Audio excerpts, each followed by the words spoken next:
win the finals? Skip, let me tell you what I'm going to do. I'm going to do something very interesting. I'm going to pick the Warriors at 6, but I'm probably going to lay my money down on the Raptors.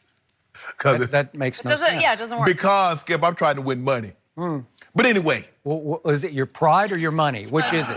Which is it? I think I like money a little more than pride. Okay, so pick Toronto. No. Okay. You see, you know what? You want me to pick Toronto when they lose, you're going to say, see, I told you. You shouldn't had your trust in number 2. If you pick Toronto, I would not blame you. Seriously. I'm going to take the Warriors in 6. But I believe this series, even though I don't believe Kevin Durant will play, is going to be better than people anticipate. I know Vegas is laying all them at its heavy, Skip, heavy favorite. Even over only the Cavs last year were more of an underdog than what these Raptors are. Over the last 8 years. Yes. Than what these Raptors are in this series. Okay. If you go back and look at it, the Raptors took both games from them. Now, the game in Toronto, Steph nor Draymond played, and KD went wild, had 51. He did. Then they go to Oracle. Kawhi didn't play, and they still won. By 20. They won by 20. Without their guy, without your guy. I've never seen a team that can execute better offensively or defensively in the last 4 to 5 minutes of the ball game like the Golden State Warriors can. True. They are flawless in their execution. They don't make mistakes. I think Steph Curry has learned his lesson. He don't attempt any behind-the-back passes, skipping those moments anymore. It's a chest pass. It's a nice, solid bounce pass. He's going to get the ball to point A to point B without the fanfare. What concerns me is that who do they have for Kawhi? That's what concerns me, Skip. And Kawhi doesn't have the guy that he needs to worry about on the other end, which is KD. So I'm trying to think, are they going to start put Kawhi on Steph? Are they going him to I don't know if they want him to chase start. Now maybe in the fourth quarter, Skip, the game is tough. I can see Kawhi sliding. I'm going to guess it's mostly Clay to number 2. Okay. Vice versa. So you think Clay? That's what I think. You think Clay will start out on? I think so. On Kawhi. Okay, I can see. I can see that. What surprised me most, Skip, especially say the last 5 to 6 games, is the production that the Warriors have gotten from their bench. Their bench has been terrible this regular season. But for whatever the reason, Steve Kerr has confidence in these guys, and where most teams are playing 7, 8 guys total, Steve Kerr emptied his bench. He does. Quinn Cook, Looney, all these guys are McKinney. All these guys are getting Jerebko. All these guys are getting somewhere 8 to 12 to 20. I think Kevon Looney ended up playing like 24 minutes the other day. So with that being said, I'm going to take the Warriors in 6. But I don't believe it's going to be the cakewalk that people think it's going to be because this is the Warriors. So, you want to change? I'm going to give you one shot. No. You're leaning. No, I'm going to give you a shot right here. No, I think one of the wheels off on my chair. That's why I'm leaning. Yeah. Oh, yeah? Okay, you're leaning toward Toronto. So, to all your points, the real mind-boggler to me is that you gave the overall stat, biggest underdog except for last year's LeBron Cavs in the last 8 years. Sure. But here's what is the conundrum. Would you believe that Toronto, remember, Toronto is at home for game 1. They've got home court advantage in the finals. Why do they have home court advantage? Because they finished 1 game ahead of Golden State. Why did they finish 1 game ahead? They beat them twice. Yeah. So those 2 head-to-heads, even though they came early in the season, late November, fairly early December, those 2 determined home court in the finals. That's a huge thing to me. So true. Whew, you would think that Golden State would have home. Nope, they don't have home court. This is the first time, Skip, so this is uncharted territory. You got it. You've never seen them open the finals on the road. Okay, so game 1, guess what happened? Toronto at home opened as a 1.5 underdog. Only a 1.5, not like it was 8 or 10 points. Like usually every Golden State-Portland game, it was always up around 10 points, right? Right. Okay, they open as a 1.5-point dog at home, and the public jumps all over Toronto and bets them all the way to a 1-point favorite at home. And I am with the public on this game. I believe Toronto will win game 1. The Warriors have been off all these days. It's always the rest versus rust question. So I think rust will prevail. The other big difference maker in this whole series is we finally got to hear our man Kevin Durant speak the other day. It was after our show on Friday. Right. And what did it sound like to you? Sounds like he wants to come back and play in the finals, right? Yes. And he still sticks in his craw that people are trying to make the case that they're better without him. And he's saying that's not the facts. Right. Because he can show you what he's done. Yeah, you see what he did against Toronto. He scored 51, and then he scored, what do you have, 30 in the other game that they lost at home by 20? Right. But he put up 81 total points in 2 games against Toronto.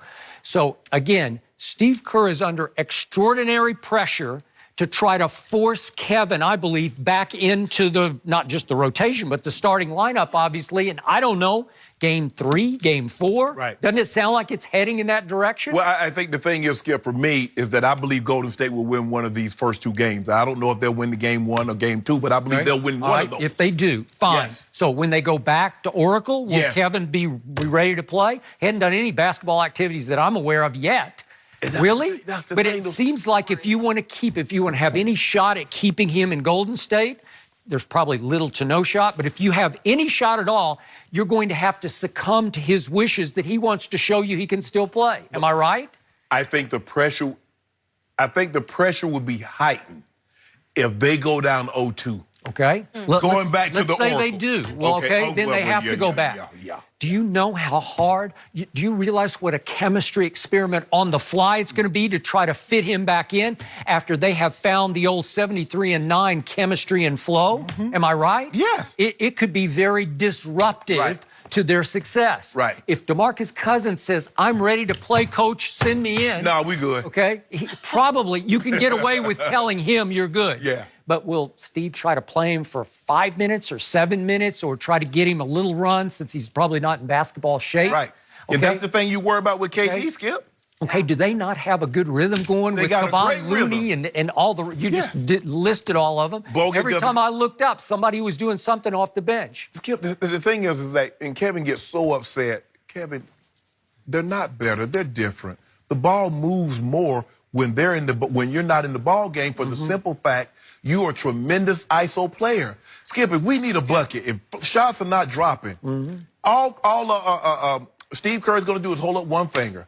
He's going to get the ball to Kevin Durant. He's going to clear a side so the double team can't come. And Kevin Durant's going to take a couple of dribbles, turn over his left or his right shoulder, and give you a bucket. The other guys can't do that, Kevin. So the ball is different. The ball moves more. It's not that you're a bad player. It's nothing wrong with you adding an element to the game that they don't possess. What you did, you joined a great team. Yep. And you made them unbeatable, KD. But if you think they were on life support before you got there and you resuscitated them, you're being disingenuous and you're fooling yourself. Okay. What did we just see in the fourth quarter of Game 5 against Houston, then all of Game 6 versus Houston? We saw new Warriors. We saw new flow. We saw Steph play the best basketball of his career. That's going to get threatened if Kevin is forced back into the quote-unquote flow. It's not going to flow anymore. Because if you bring him back, Skip, how does Steph Curry feel comfortable taking 30 shots? Clay gets 21. No, can't. Because you remember... Even Draymond will not feel as comfortable. You remember the game in which they lost, they had that 31-point lead. Okay. Steph and Clay had about 45, 50 shots between the two, and KD took 9. Okay.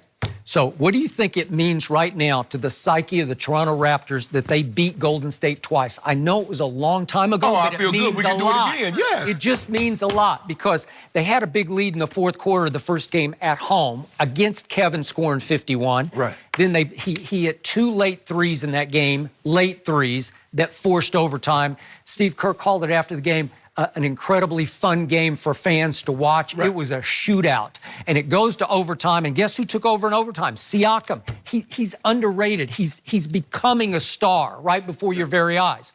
Number 2 in overtime went 0 for 2, so he was no factor. Siakam was the man who scored in overtime, scored 7 of their 12 points. So they win that game. Then they go to Oracle with no number 2. What do you think it means to the supporting cast that they went in there and just hammered them by 20? You don't think that matters right now? I do. And I got to tell you, the supporting cast, we went back and forth about it, but the more I watched Toronto, the more the team grew on me. And I'll throw number 2. He's obviously a gifted player, especially on defense. So defensively, this team is way underrated. Well, Skip, they're long. I mean, you look at Siakam, you look at Marc Gasol, 7 foot tall. Danny Green is not the defensive player that he once was, but he's still pretty tenacious, Skip. He has made an all-defense team. And Serge Ibaka. Two-time block champ. Kyle Lowry try to play some defense. He's not great, but he'll try. No, I'm surprised Kyle Lowry hasn't made second-team all-defense. He can play at that level. He is a bulldog on defense. And Siakam's going to make some all-defensive teams. My point is, they go 6 deep, and then if you want to throw Norman Powell in there, he can defend. All of a sudden, you want to talk about hard to score against? They're a handful as a defensive team. They're going to cause the Warriors some problems that Portland had no thought of causing. I totally agree with you. Skip, what are we going to do about Danny Green?